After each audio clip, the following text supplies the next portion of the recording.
Assalamu alaikum wa rahmatullahi ta'ala wa barakatuh. Here from the camps in northern Syria, the people here are grouping to do the absentee funeral prayer for our brothers and sisters who lost their lives in the earthquake in Morocco and the floods in Libya. So sad for them. Hasbunallah wa ni'mal wakeel. May Allah show mercy to all of them. Don't forget them. Pray for them from anywhere in the world.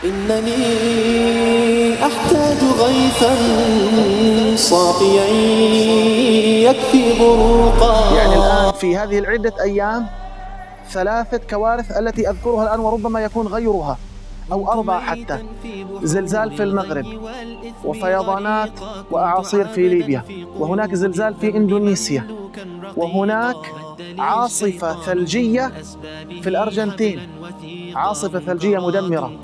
فهذه كلها يقول عنها الله سبحانه وتعالى، ذكرنا هذه الآية مرارا وتكرارا: وما نرسل بالآيات إلا تخويفا. فنسأل الله عز وجل أن يرحم موتاهم، وأن يشفي جرحاهم، وأن يرد مفقوديهم سالمين غانمين، ونسأل الله أن يرفع البلاء ويكشف الغمة عن هذه الأمة. وصلى الله وسلم وبارك على نبينا محمد وعلى آله وأصحابه أجمعين.